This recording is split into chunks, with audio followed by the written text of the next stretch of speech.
Sejam todos bem-vindos a mais um episódio do podcast da Nostrale. Nesse espaço, nós debatemos assuntos referentes ao processo de reconhecimento da cidadania italiana. Eu me chamo Angélica e no episódio de hoje vamos abordar um tema muito especial com os nossos convidados, o Sidney Cunico e a Priscila Zanol. Muito obrigada pela presença. Olá, Angélica. Olá, Sidney. É um prazer estar aqui falando mais uma vez de cidadania italiana. Bom dia, Angélica. Bom dia, Priscila. Bom dia, ouvintes. É um prazer enorme estar aqui e falar sobre a pesquisa que a gente fez na história da família. Acho que vai ser um ótimo papo aqui. Com certeza. Então, o assunto de hoje do nosso podcast é a história das famílias. Aquelas que são compartilhadas entre as gerações. Afinal, todo mundo escuta muitas histórias da família. Em alguns casos, as histórias nos aproximam das nossas raízes e nos inspiram, né, Priscila? A Priscila já foi rainha da Festa da Uva, né? E ela vai contar para a gente um pouco da história da família dela, que foi o que aproximou ela da nossa cultura. Isso. Então, eu nasci e cresci aqui no interior de Caxias, sempre tive muita proximidade com a cultura italiana, né, interior, a colônia, a uva. E lembro que desde pequena eu ouvia falar da Festa da Uva, meu pai me acompanhava, ele sempre contou que ainda na juventude dele se reunia com os irmãos, com os primos para visitar a Festa da Uva, os desfiles, sempre foi algo muito forte aqui na nossa cidade. E o meu sonho de infância, quando as pessoas me perguntavam, o que tu quer ser quando crescer? Eu dizia, quero ser rainha da Festa da Uva. Para mim era a profissão, era algo da vida que eu sempre quis, sempre sonhei. Então, com 16 anos, eu já comecei a estudar, assistir vídeos sobre a festa. Ainda era muito nova para participar, mas sempre estudei, sempre assisti, li livros sobre a história da cidade, da festa. E, com 24 anos, eu me inscrevi no concurso que ia eleger Rainha e Princesas da Festa da Uva de 2022. Participei de um pré-concurso bem diferente, foi 1 ano e meio por conta da pandemia. Normalmente, o pré-concurso de Festa da Uva é em torno de 4 ou 5 meses. A gente teve a pandemia. Então, foi um aprendizado gigantesco e atingi, né, o meu objetivo. Foi extremamente gratificante viver tudo isso, representar a nossa cultura, a nossa história e, de certa forma, honrar os nossos antepassados através de um cargo, digamos assim, tão bonito e que é voluntário também. Sim. E depois da Festa da Uva, assim, você percebe que tu teve uma conexão maior com a cultura, você aprendeu mais, tu expandiu esse teu laço com a cultura italiana? Com certeza. Na verdade, eu sempre fui muito próxima, né? Eu parlo il italiano, né, que era considerado dialeto uma vez. Hoje é um patrimônio linguístico nacional que a gente tem. Então, desde criança, sempre converso com os meus familiares, aprendi com os meus avós. Mas, é claro, né, pós-Festa da Uva, a gente acaba se conectando ainda mais, porque a gente conhece também outras pessoas. Isso é muito, muito bacana. A gente acaba tendo acesso a outro interior, não só o de Ana Ré, que a gente acaba convivendo com outras pessoas, outras histórias, e isso, com certeza, acaba fazendo com que a gente se conecte mais, de fato, com as nossas origens. E além, né, de toda essa vivência que tu teve, né, contato com as pessoas, tu falou lá no começo que tu teve que pesquisar, né, sobre a Festa da Uva, sobre como era, né, como funcionava. Tu pesquisou também sobre a história da tua família nesse momento? Despertou algum interesse para você? Sim, com certeza. Eu representei a comunidade de Ana Rech durante a Festa da Uva. E aí eu me conectei mais com a figura mesmo da Ana Rech, porque eu sou descendente dela por parte da minha mãe, a minha mãe é Rech. Então, eu sempre tive interesse em descobrir mais detalhes sobre a história dela. E, de fato, estudei muito mais livros, conversei com pessoas, com os padres ali da região que contam as histórias também. Então, querendo ou não, é um vínculo assim que não tem como se desfazer. Sim. Sobre a história da tua família, né? O nosso convidado, Sidney, né? Ele colocou um grande esforço sobre a história da família dele, né? Ele estudou profundamente, deve ter feito uma pesquisa genealógica gigantesca, né? Esse é o meu trabalho na Austrália, eu sou supervisora do departamento de genealogia, então eu fico muito feliz quando eu vejo que as pessoas interessam-se também pela história da família delas, porque quando a gente se conecta com a nossa família, com os nossos antepassados, muita coisa na nossa vida clareia, não é verdade? Então, Sidney, eu queria falar que você me contasse um pouco agora, né, Priscila? Agora que tu contou sobre a história da família, que o Sidney nos contasse sobre a história da família dele, como que foi essa pesquisa, o que isso te trouxe de bom, quanto tempo levou para tu fazer esse livro, como que foi a experiência, onde você foi, enfim, nos conte. Tá bom, com prazer. Bom, a gente tinha as memórias, como a Priscila falou, de ouvir de criança, histórias antigas, né? E algumas não se sabiam se eram realmente verdades ou se eram, né, mitos. Isso é uma coisa que ficou latente na vida toda. Lá por 2006, na época do Orkut, eu acredito que vocês não conheceram, mas eu cheguei a conhecer. Eu recebi o contato de um norte-americano chamado Bart Cúnico. E aí começou toda essa história mais nova, né? Ele, sim, um genealogista de mão cheia. Ele vinha fazendo um trabalho junto com italianos, com o mesmo sobrenome. Ele tinha morado na Itália um tempinho e tal. Então, ele criou laços. E eles organizavam grupos nos Estados Unidos que buscavam descobrir genealogia, numa época que não tinha internet, antes ainda, né? E se encontraram algumas vezes.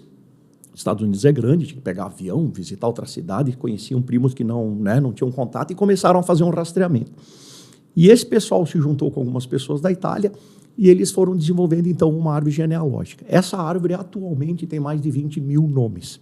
Uau. É a árvore genealógica dos Cúnicos. Ela começa no século XV, 1460, 1470, começam a aparecer os primeiros nomes, né? E ele, na época, começou a procurar pessoas no Brasil, porque ele sabia que tinha muita gente no Brasil, que tinha vindo da Itália, sabia que tinha Cúnico, mas não conhecia.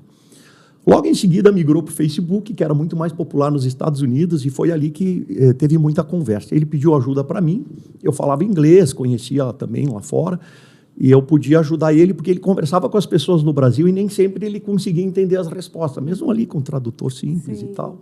Não conseguia entender, ele misturava grupos familiares, porque ele não entendia muito bem, os nomes se repetem muito, né? Você tem muitos Antônio Cúnico, você tem muitos Domênico Cúnico, Domênico Rec, você vai ter muitas vezes esses nomes repetidos e as pessoas se confundem totalmente. Então, eu comecei a ajudá-lo nesse processo. Em 2009, teve o segundo encontro mundial cúnico em Asiago, na Itália, e a gente foi. Levei meus pais, que foi um sonho de consumo para ele, que falava muito bem o italiano, o vêneto. Ele conseguia se comunicar lá no norte da Itália muito bem, já em Roma nem tanto. E eu tinha estudado italiano também na faculdade. Então, em Roma, eu me virava melhor que o meu pai. E no norte da Itália, todo mundo falava como se fossem amigos. Assim, ele ficou encantado. Né? Visitamos, né, famílias antigas, enfim.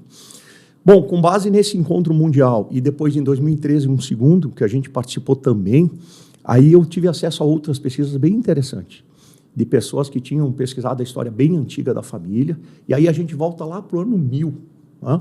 Que a gente pode falar um pouquinho sobre isso também. A origem do nome é um nome alemão, na verdade.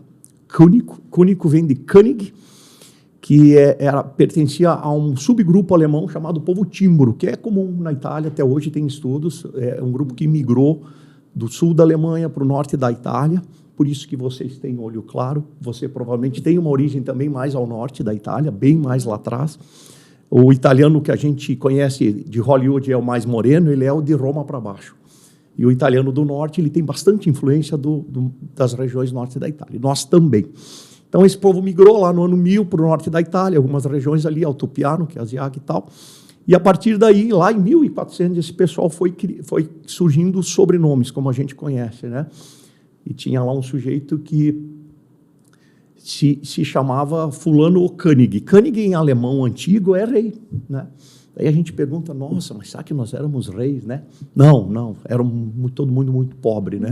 Quem veio para o Brasil, todo mundo era muito pobre. Então, não era rei de fato, mas provavelmente, supõe-se, e essa é uma teoria minha, de que era um apelido. Era um apelido. Talvez o sujeito fosse aquele cara gavola que fica falando, eu sou bom, eu faço isso, eu faço aquilo, então tem o rei e tal. Então, surgiu o nome daí, König, migrou para Cúnico, e aí a gente estudou junto, apoiei o Bart nesse estudo aqui no Brasil, E a minha parte em ajudá-lo foi pesquisar as entradas dos cúnicos, aí entra na parte mais aqui da nossa história, porque nós conseguimos rastrear todas as entradas na época da imigração da família Cúnico no Brasil. Tá? Não só aqui na nossa região, porque isso é uma coisa bem curiosa, muito raro, eu diria, uma família que conseguiu rastrear todo mundo que entrou no Brasil. Então, a gente tem grupos em São Paulo, tem 3 grupos que chegaram em São Paulo e foram parar nas fazendas de café. Uma realidade totalmente diferente da nossa. Totalmente diferente da nossa aqui. Teve 2 grupos que pararam em Curitiba, praticamente ao redor da cidade. Eu chamo de grupo quase semi-urbano, assim, né? E tem os nossos grupos aqui do Sul, 2 do Rio Grande do Sul e 1 de Santa Catarina, que realmente foram as colônias, essas de ficar no meio do mato, aí, que toda a nossa história é conhecida aqui, né? Pessoas que ficaram muito distantes, né, dos centros, que é o nosso caso é de Nova Bassano, para frente de Nova Prata, bem no final da região da imigração italiana, com lotes demarcados. O meu tataravô pegou praticamente um dos últimos lotes, na última linha. Então, era um pessoal que ficou muito isolado, por gerações, né? Então, diferente dos que ficaram em Curitiba e diferente dos que ficaram nas fazendas. Cada um tem uma realidade. Então, a gente estudou todo esse processo aí nesse tempo todo, né? O meu trabalho foi visitar cartório, conversar com pessoas, rastrear navios. Eu li tipo umas 700, 800 listas de navio inteiras, procurando sobrenome. Vi todos esses sobrenomes que nós temos aqui, várias vezes aparecendo, pessoas que chegavam em outros lugares e tudo mais, para fazer esse rastreio. E aí nós vamos poder falar sobre as histórias das famílias depois, aí, que tem bastante coisa. Com certeza. Sobre a história da... Nossa, por exemplo, primeiro, parabéns. Como genealogista e historiadora, eu fico muito feliz em saber que tu teve essa dedicação e esse respeito com a historiografia da família, né? Fazer pesquisa é bem desafiador, mas é muito gratificante. Muito. Eu tenho o prazer, né, de estar há 3 anos e meio reconstituindo histórias de milhares de famílias, né? E cada documento que a gente localiza, a gente tem certeza que a gente está dando oportunidade para essa pessoa conseguir realizar aquele sonho. Então, quando a gente consegue localizar um registro, é um momento de grande alegria, sim. Um registro de entrada com uma informação. Nossa. Algumas vezes a gente pega alguns documentos, né, que tem as características físicas da pessoa, e a gente sempre diz, nossa, olha como todo mundo era muito parecido, né? Aqui na Serra, se a gente vai bater a ficha, todo mundo era muito parecido quando chegava, né? E tu vê que as características passam de geração em geração. Recentemente, né, olha, eu consegui localizar o italiano da minha família também, né, o Valentino, e ele é muito parecido com a minha avó. Ele é bisavô da minha avó, e a semelhança, né, o gene forte foi passando de um para o outro, né? E, falando de histórias da família, né, eu queria que tu contasse para mim um pouco da história agora da tua família Cunico, né? Tá. De como foi para eles aqui no Rio Grande do Sul, onde eles chegaram, o que eles trabalharam. O grupo que chegou aqui são 2, né? O meu é de Nova Bassano, teve um outro em Guaporé. É a história básica de quase todo descendente italiano que teve aqui na Serra, né? Tiveram que entrar no meio do bosque lá, ajudaram a fazer a estrada que chegava até o lote deles, chegaram com crianças, perderam crianças, foi um desastre. A minha tataravó, né, trisavó, a Rosa Caldana. E pensa só a situação, eles chegaram no Rio de Janeiro com 4 filhos.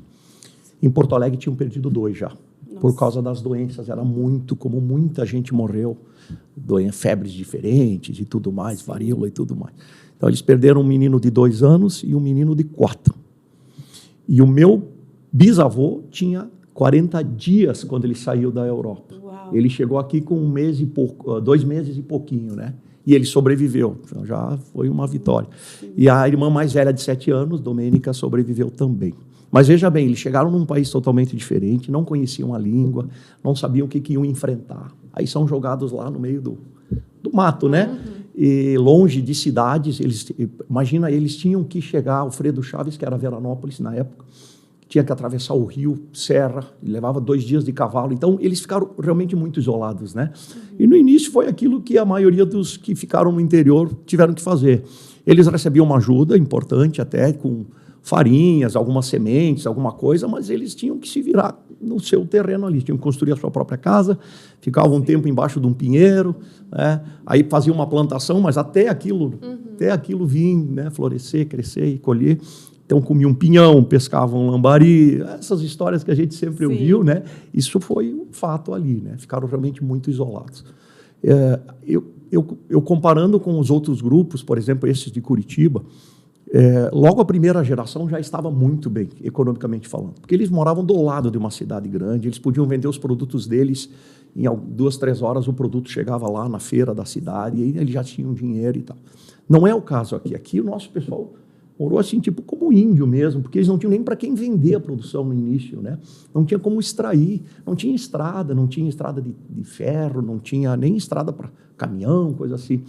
Então, eles eram muito isolados, são famílias que viveram muito pobre mesmo, talvez umas 2, lá na terceira geração, é que a família tinha lá uma casa um pouco melhor, né? E começou a produzir o seu vinho e tudo mais. Então, foi bem sofrido o grupo daqui, os dois.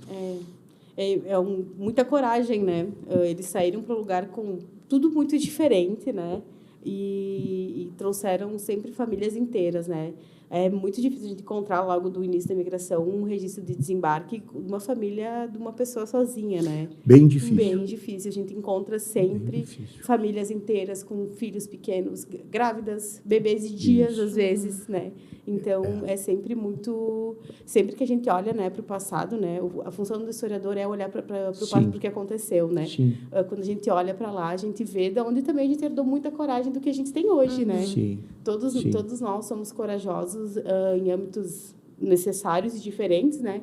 Mas é muito feliz, né? A coragem de fazer, tanto que a gente vê isso no nosso dia a dia, né? A gente sempre percebe que o crescimento econômico, cultural, esse vínculo forte que a gente tem, né? Aqui na Serra é muito, muito mais forte, né?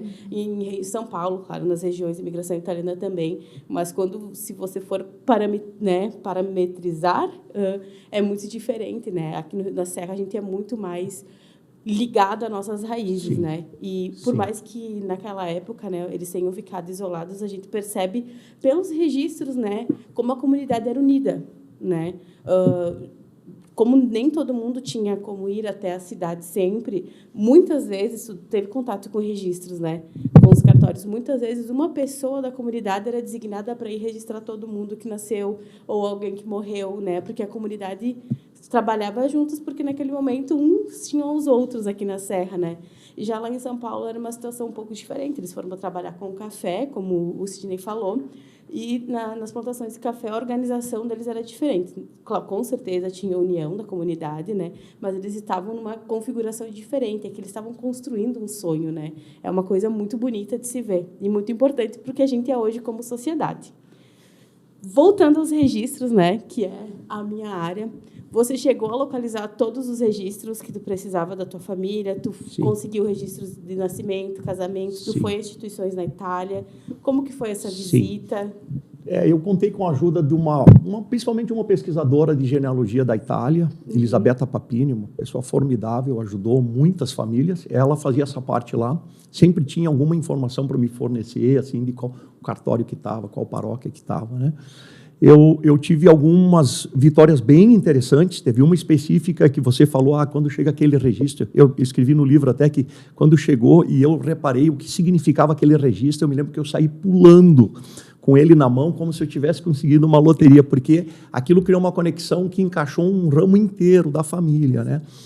E é de uma história assim, muito bonita, de um rapaz, este sim, o único que chegou sozinho, dos 8, são 8 grupos que chegaram no Brasil. Teve mais grupos que chegaram, mas não ficaram. Alguns chegavam e voltavam, né? Sim. Ou alguém que chegou também e não gerou descendente. Às vezes um solteiro mais avançado, assim, 45 anos, velho, né, para a época.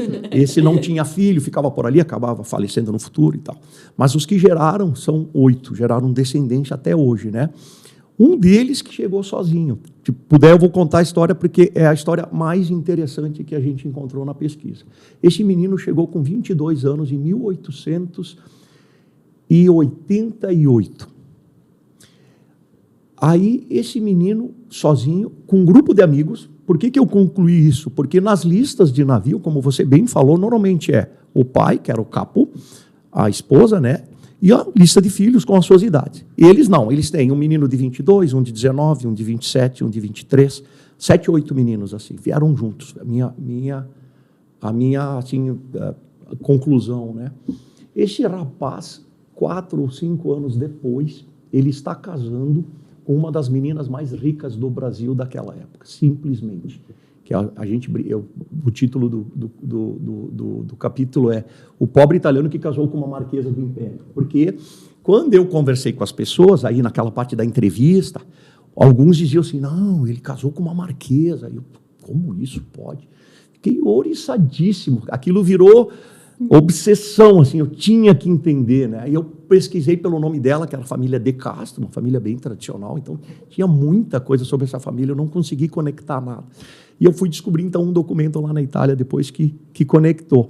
Esse rapaz, em 1895, ele vai casar com ela em São Carlos, que ninguém sabia. Os descendentes atuais que moram na capital não tinham ideia desse fato. Ninguém sabia. Eles achavam que eles tinham vindo de Minas Gerais. Por quê?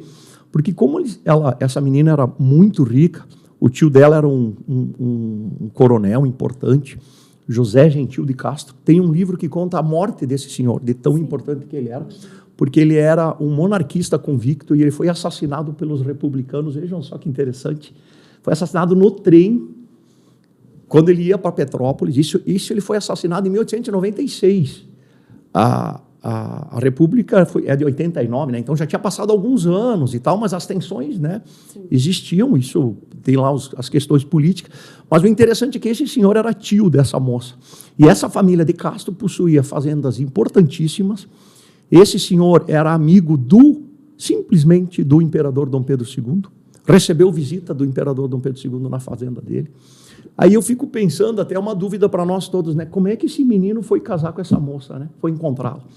Então, tem as hipóteses, né? Provavelmente, ele foi trabalhar na fazenda dela, do tio dela, em São Carlos, interior de São Carlos, lá, os municípios foram se emancipando, então, eventualmente, é o município do lado. E, provavelmente, né, se apaixonaram e tal, aquela coisa de novela, assim, que poderia se pensar, né, em muitas coisas.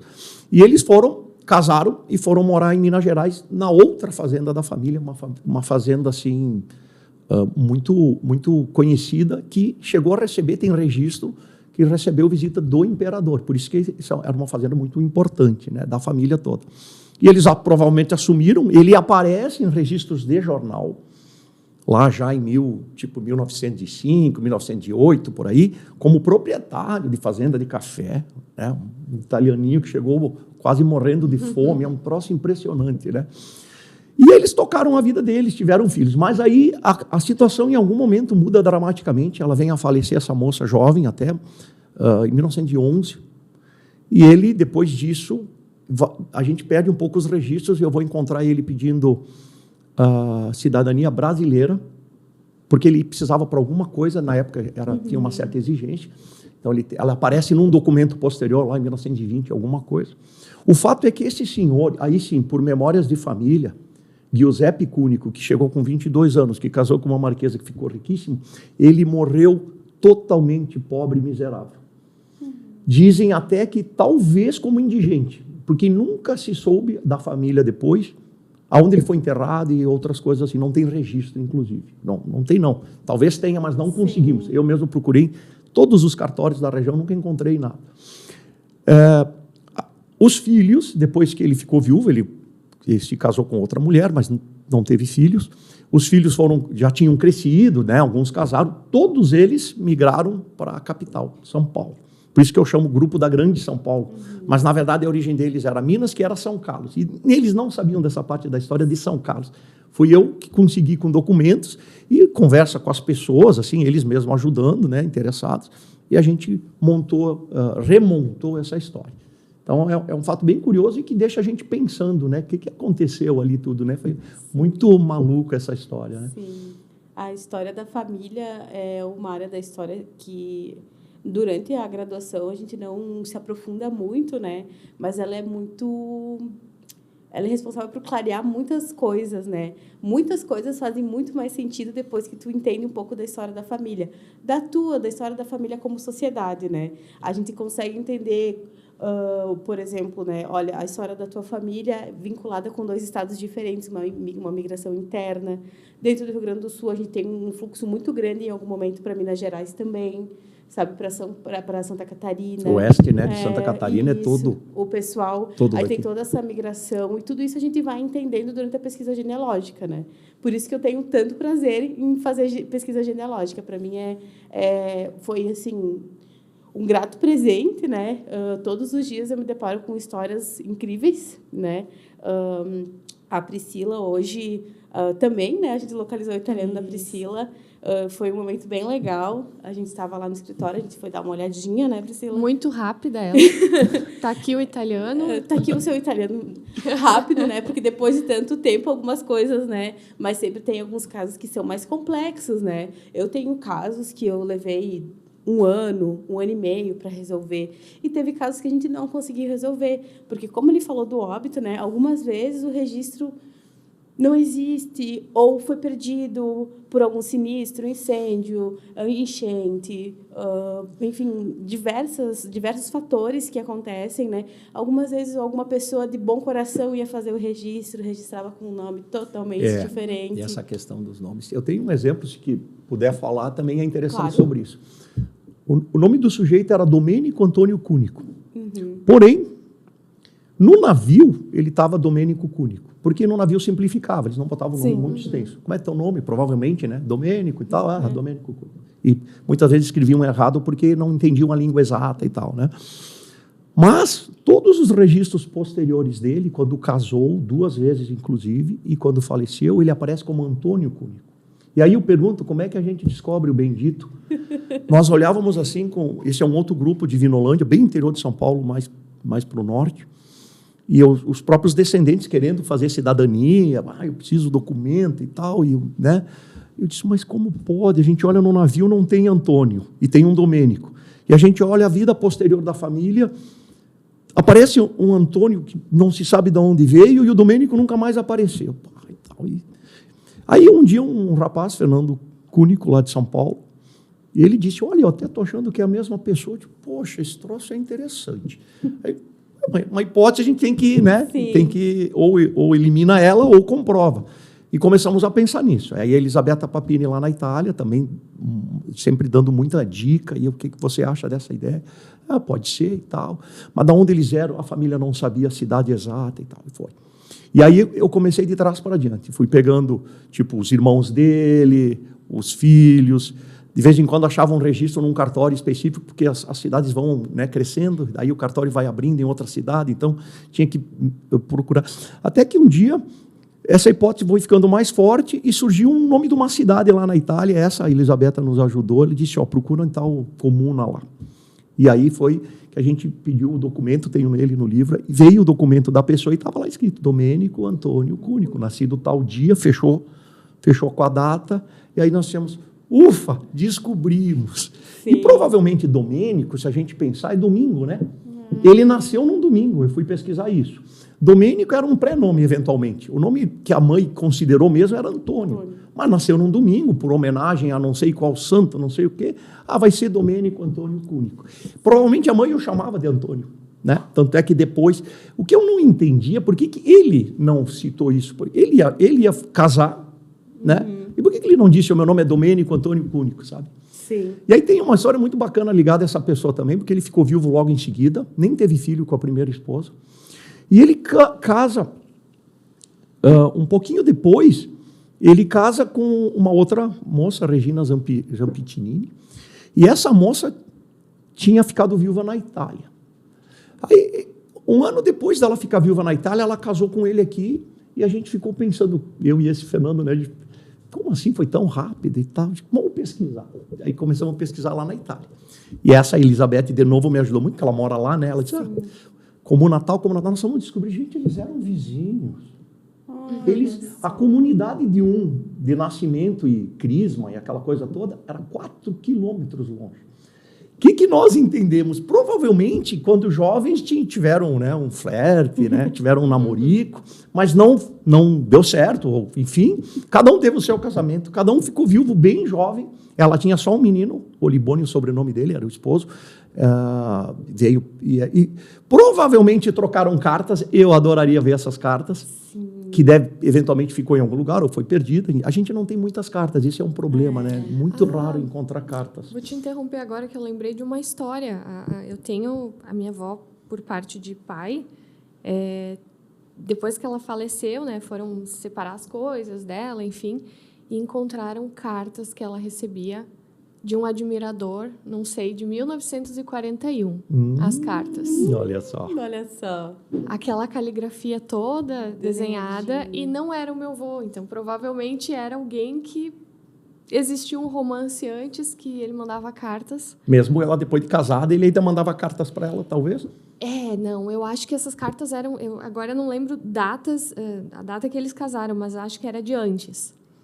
Mas ela guardou. Legal, que bom. Sim. Isso é a história. Né? E eu lembro de uma tia falar que ela tinha uma bolsinha que ela escondia e ninguém podia mexer naquilo. Olha, eram as cartas. Eram as cartas. Trocar cartas era bem comum, né? Mas é o tipo de fonte, né, que acaba se perdendo, porque é particular. Então, vai muito da pessoa. E, às vezes, a pessoa guardou uma vida inteira. E, do momento que ela falece, a família vai lá, não dá a devida importância. É o que acontece com a maioria dos documentos também, né? A pessoa, às vezes, guardou um documento a vida inteira, guardou uma carta a vida inteira, uma carta de chamada, né? Que os italianos de São Paulo usavam para convidar, né, outras pessoas da família para vir. Às vezes a pessoa guardava a vida inteira, mas aí no momento que ela faltava, a família não entende a importância daquela fonte. Nós temos algumas cartas de chamada no Museu de São Paulo, né? Mas são poucas, porque acabava essa carta de chamada está lá porque ela era um documento, né, que o italiano precisava apresentar quando chegava, né, em determinado momento, para comprovar que alguém convidou ele a vir, né? Então, mas tu imagina quantas trocas, né? Quantas cartas esses imigrantes não mandaram, contando histórias que aconteceram aqui. Nossa, coisas isso que seria eles fundamental para uma pesquisa. Né? Seria um agregador de... O primo ou o irmão que ficou na Itália mandou uma carta e vice-versa. Então, a carta daqui para lá eu teria muita curiosidade. Para eles contando o que eles estavam passando aqui. Exatamente. Sabe, isso tem muito pouco mesmo. Eu sei de um livro, eu estou indo para a Itália agora, daqui uns 20 dias, e eu pretendo ir em livraria lá para buscar um livro que parece uma seleção de cartas. Quem me indicou foi um italiano. Mas é antigo, é raro e tal. Sim. Porque ali está a realidade. O cara abrindo o coração para o seu irmão. Será que ele falava bem?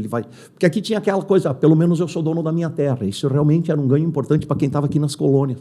Coisa que na Itália eles não teriam essa possibilidade numa geração ou duas assim. Mas, por outro lado, sofreram pra caramba, né? Trabalharam demais e tal. Eles tiveram a promessa de que seria o país da cucanha. Isso. Eles chegaram aqui e não era bem assim. Essa organização entre os governos, né? Essa troca que eles fizeram, eles faziam uma boa propaganda, né? Com certeza, o Brasil é uma terra de muitas oportunidades, né? Até hoje. A gente tem uma fauna, uma flora incrível, né? Um clima muito bom, apesar de aqui na serra às vezes ser frio, às vezes ser calor, mas a gente tem um lugar muito propício, né? Mas com certeza, né? Aquela história que a gente sempre vê da terra da cocanha, da árvore de galinha assada, os cartazes, a propaganda, né? Com certeza eles precisavam incentivar esse pessoal a vir para cá, né? Então, com certeza, muita gente vem para cá com uma expectativa diferente. Bem maior, né? Mas isso também tem muito a ver. Eu não acredito que seja uma coisa de governo, tá? Na verdade, o governo nomeava companhias que recebiam por cada imigrante que elas traziam para cá. Elas recebiam um valor por cada imigrante que traziam. Isso. Tinham companhias que tinham um contrato para trazer 1 milhão ou 100 mil. Era realmente muito grande. O que esse pessoal fazia? Eles chegavam na Itália, eles subcontratavam agentes que ganhavam comissão. É como hoje vender um carro, uma casa, né? Uma roupa. A gente, às vezes, também compra um carro achando que ele é muito melhor do que é, e não é. Porque o vendedor está lá ampliando. Então, eles chegavam no interior e falavam isso aí mesmo, a terra da cucanha. Vocês vão ser ricos e tal. E as pessoas, claro, algumas acreditavam mais e tal, mas realmente, quando vieram para cá, foi uma decepção. Quem ficou nas fazendas também, lá em São Paulo, teve muito problema, porque os antigos proprietários de fazendas estavam... A escravidão terminou em 1888. Os primeiros cúnicos que chegaram em 77, ainda na época da escravidão. Então, o proprietário da fazenda, ele estava acostumado a lidar com isso, com o escravizado, né? E alguns, não todos, obviamente, sempre, mas alguns continuaram tratando da mesma maneira. Então, teve italiano que fugiu, teve italiano que não quis ficar no Brasil, porque tinha essa chance, tá? O governo brasileiro dava a oportunidade da pessoa voltar com passagem paga. Dentro de 1 ano ou 2, eu não lembro. Por isso que vários voltaram para a Itália. E alguns aguentaram ali, outros ficaram em fazendas melhores. Eu tenho um caso de uma família que chegou. Quando eles estavam indo da capital de São Paulo, da hospedaria, ali daquela hospedaria bonita, que hoje é o Museu da Imigração, né? A partir daí era com ou trem ou carroça, né? Mas na reta final, quando chegavam próximos, eles andavam de carroça, né? Para chegar na fazenda. E durante a madrugada, o carreteiro disse para esse cúnico, digo, olha, onde tu vai é problema, tá? Já teve várias famílias que fugiram, o fazendeiro é muito maldoso, enfim. E o pessoal se reuniu na hora e decidiram, fugiram, mudaram o rumo. Abandonaram o caminho que eles tinham pré-contratado, eles tinham um acordo que eles faziam na hospedaria, que iam naquela fazenda, porque também tinham os agentes ali divulgando, e era uma disputa até uma determinada época. E eles foram bater em outra fazenda, assim, de madrugada. E foram muito bem acolhidos. Então, toda a história deles aconteceu ali. Um deles falava, sabia escrever e contar, que era raríssimo, um só. Esse sujeito virou tipo um capataz da fazenda depois, em seguida, porque ninguém falava, ninguém escrevia, ninguém sabia ler, ninguém sabia fazer conta. Então, ele já era alguém diferente. Mas isso porque eles mudaram a fazenda, né? E outros não tiveram tanta sorte, tiveram um problema. Tem relatos também, né, de fazendeiros que, enfim, mantinham comércios, né? Então, tudo que tu precisava, tu comprava dentro da fazenda. E essas pessoas acabavam devendo tanto para ele... Isso. E não conseguiam mais sair. Não conseguiam pagar dívida. Que é um formato de trabalho análogo à escravidão também, né? Tu colocar a pessoa nessa situação de não conseguir sair, tem muito relato disso também. Então, foram muitos desafios que eles enfrentaram quando chegaram aqui. Por isso que eu falo tanto da coragem, né? É muita coragem. Tem uma história interessante também que vale a pena trazer para a gente contextualizar 3 regiões, né? São Paulo, aqui e Curitiba. Curitiba teve o primeiro grupo que chegou. O grupo chegou em 1877, ainda no Império, então, né? O grupo maior, chegaram em 3 irmãos casados com filhos, bem interessante, isso não era tão comum assim, e ainda uma irmã casada, com os filhos e um outro irmão, era a família Rigoni, então eram 5 famílias praticamente, tinha um viúvo com uma filha de 16 anos. A gente conclui que era viúvo com uma filha porque ele tinha 46 anos e ela 16. Então, tudo indica que fosse filha, né? Sim. Mas esse pessoal chegou em 1877, era bem início do processo de imigração na região do Paraná. As primeiras colônias eram no litoral, bem litoral mesmo, ou na subida da serra, que é onde tem o porto ali hoje, né, Paranaguá e tal. E era uma região muito ruim, era muito quente, muito úmida, então a proliferação de febres e doenças era enorme. Ali também teve situações catastróficas de família que praticamente deixaram de existir logo em seguida, porque todas as crianças morreram. Mas o fato é que esse pessoal ficou 8 meses ali naquelas colônias iniciais e as colônias não prosperaram, né? Isso tem registro, está bem documentado tudo. O governo do estado do Paraná teve que tomar uma ação quando percebeu que estava ficando crítica, assim, eram milhares de pessoas, italianos, andando na rua, estavam temendo até uma certa revolta armada, porque dava briga, eles vieram para cá para ter a terra deles, no caso ali eram colônias também, e eles estavam jogados lá num lugar que não produzia nada. Até que o governo decidiu, então, fazer novas colônias ao redor de Curitiba. Tá. Aí é que entra uma figura bastante interessante, Antônio Cúnico, o mais velho desses. Ele tinha 47 anos, uma coisa assim. E ele aparece, na minha opinião, que li vários registros sobre ele, como um dos líderes de um movimento que gerou o atual bairro de Água Verde. Na época se chamava Colônia, lá tinha o nome, né, do senador Dantas e tal, mas era a região de Água Verde. Hoje é um bairro importante, quase central, como se fosse Lourdes, aqui em Caxias, assim, tipo, bem perto do centro mesmo. E ele aparece num abaixo-assinado para o imperador, gente, na época. Eu tenho esse documento, ele está aqui no livro. Ele é o terceiro a assinar. Tinha um Moleta que assina antes, o filho dele, depois ele e tal. E depois vários assinam. Normalmente, quem assina um abaixo-assinado, os primeiros são os líderes, né? Exatamente. E esses dois, tanto o Moleta como esse Cúnico Antônio, esse Antônio foi o único dos 3 irmãos que não aceitou nenhuma colônia antes. Os outros já tinham sido destinados a colônias em Campo Largo, que são mais distantes, 20, 30 quilômetros. Ele não quis, ele disse, não, é muito longe. Eu pensando hoje, gente, olha o nosso pessoal que veio aqui em Nova Bassano, quase 200 quilômetros longe da capital, e o cara estava a 20 quilômetros, ele não quis. Ele disse, não, eu não vou. E ele ficou mais de um ano nesse processo, correndo riscos. Até que eles, conversando com a Câmara Municipal, com um grupo de italianos, provavelmente fazendo lá suas, né, talvez passeatas, imagino, eles conseguiram convencer a Câmara a separar uma área.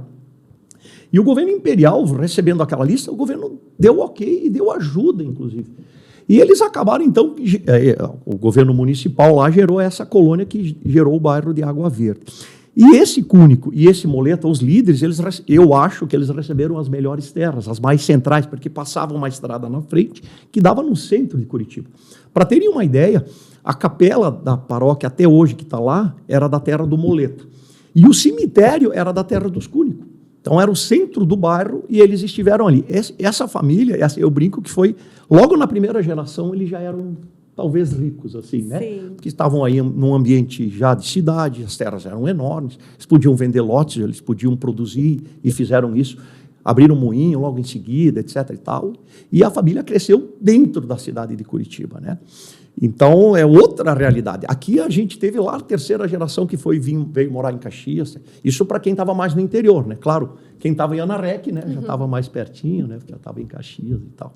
Então, essa é uma história legal porque mostra também o empenho deles. Eles eram, em alguns momentos, eles tinham que brigar pelos direitos deles. Alguns eram mais passivos e aceitavam, tanto que o irmão deles foi uma colônia de interior que não prosperou até hoje, uma vila interiorana, assim, não teve muito desenvolvimento, e esse que ficou teimando, né, e brigando, ele conseguiu uma área nobre.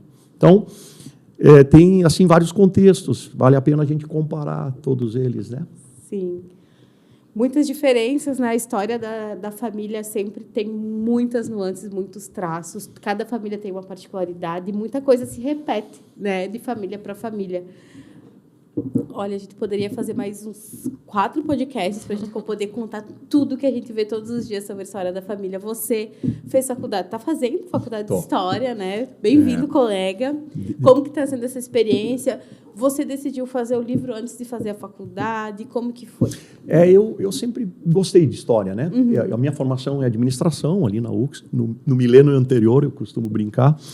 Mas, depois de bastante tempo, eu senti vontade de voltar para o curso. E não no mestrado, que também é uma coisa muito interessante. Eu senti vontade de aula comum mesmo, assim, sabe? Sentar ali, ver a professora falar, fazer trabalho. E História foi a minha paixão, então eu optei pelo curso de História para recomeçar. Eu faço bem devagarinho, pego uma cadeira ou duas, porque eu brinco com os colegas que são jovens ali, né? Digo, vocês têm pressa. Eu não, estou degustando o curso. Sim. Então, eu vou desenvolvendo, e eu fiz mais ou menos em paralelo. Né? Em 2020, eu iniciei o curso, mas esse estudo eu já vinha fazendo desde 2014, por aí, 2015.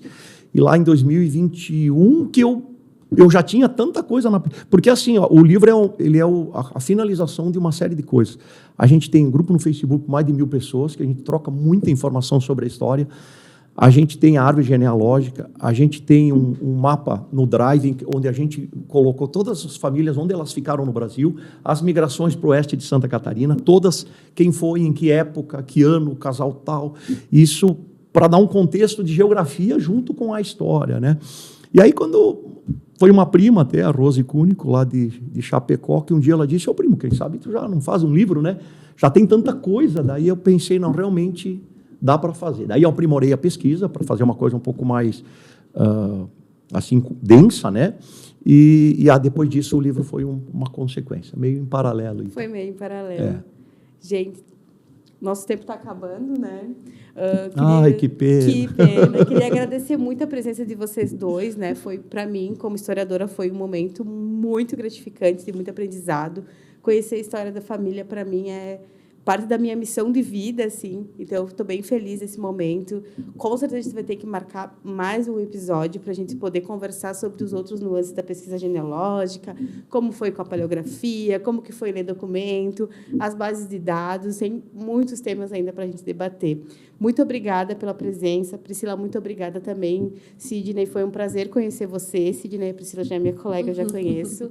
Então, Joia, muito obrigada, pessoal.